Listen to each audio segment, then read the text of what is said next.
तक भी पहुंचेंगे जिन्होंने पर्दे के पीछे बैठकर हिंदुस्तान की सरजमी पर ऐसी नापाक हरकतों की साजिशें रची। क्या भारत ने पाकिस्तान को बूंद बूंद तरसाने का मन बना लिया है? क्या 60 साल पुरानी इंडस वाटर ट्रीटी अब इतिहास बनने जा रही है? और क्या पहलगाम में हुए इस कायराना हमले ने भारत को अपने रुख में कठोर बदलाव करने पर मजबूर कर दिया है? आज हम बात करेंगे उस बड़े फैसले की जिसने पूरी दुनिया का ध्यान अपनी ओर खींचा है। पहलगाम आतंकी हमला। कश्मीर के पहलगाम में आतंकी हमला होता है। 26 निर्दोष टूरिस्ट मारे जाते हैं। ये हमला देश की आत्मा पर एक बड़ा हमला था। इस हमले के तार पाकिस्तान से जुड़े हुए माने जा रहे हैं, जिसको लेकर रक्षा मंत्री राजनाथ सिंह ने साफ शब्दों में क्या कहा, सुनिए।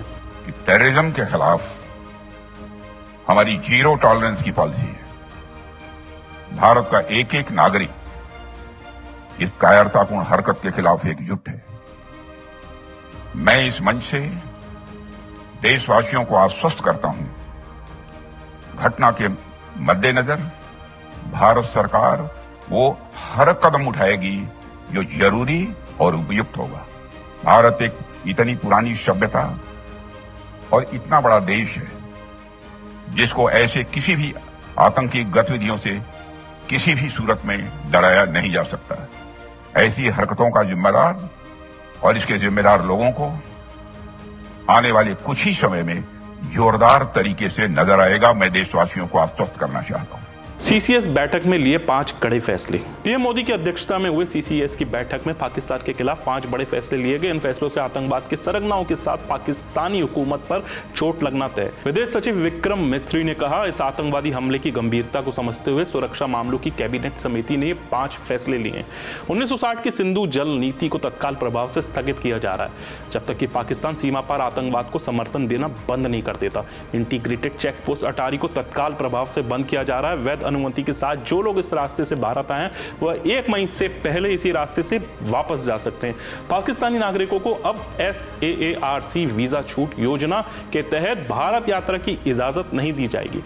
पहले जारी सभी SVES वीजा निरस्त माने जाएंगे। अभी SVES वीजा पर भारत में रह रहे किसी भी पाकिस्तानी नागरिक को 48 घंटों के भीतर भारत छोड़ना होगा। क्या है इंडस वाटर ट्रीटी? साल 1960 में भारत और पाकिस्तान के बीच विश्व बैंक की मध्यस्थता में एक समझौता हुआ था। इसमें 6 नदियां शामिल है। भारत को सतलुज, ब्यास, रावी, पाकिस्तान को सिंधु, झेलम, चेनाब। इस समझौते का उद्देश्य था दोनों देशों के बीच पानी को लेकर शांति बनाए रखना। भारत इस समझौते का कड़ाई से पालन करता रहा, यहां तक कि जब पाकिस्तान से आतंक की बरसात होती है, चाहे पठानकोट, उरी, पुलवामा या अब पहलगाम हो।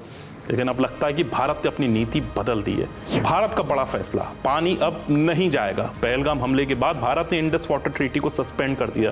यह ऐलान अपने आप में एक ऐतिहासिक और कूटनीतिक झटका है। इस फैसले का मतलब है भारत अब वो पानी रोक सकता है जो पाकिस्तान को सिंधु प्रणाली के जरिए मिलता था। भारत के जल शक्ति मंत्रालय ने कहा, हम अब हर उस विकल्प पर विचार कर रहे हैं जो देश की सुरक्षा सुनिश्चित करे। क्यों ये फैसला इतना बड़ा? जानते हैं ये कदम पाकिस्तान को क्यों हिला सकता है? पाकिस्तान की 90% सिंचाई व्यवस्था सिंधु प्रणाली पर निर्भर है। 70% जनसंख्या सिंधु बेसिन में रहती है।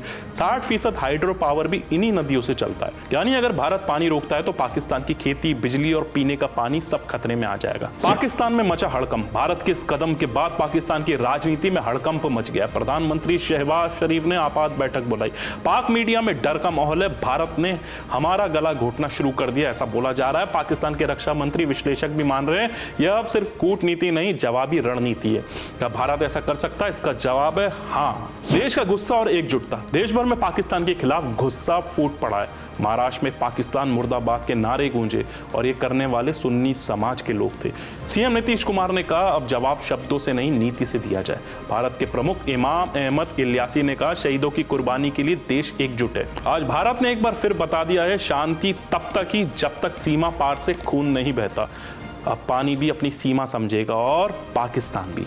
जिस धरती के सपूत खून बहाते, वहां की नदियां चुप कैसे रह सकती है? जय हिंद।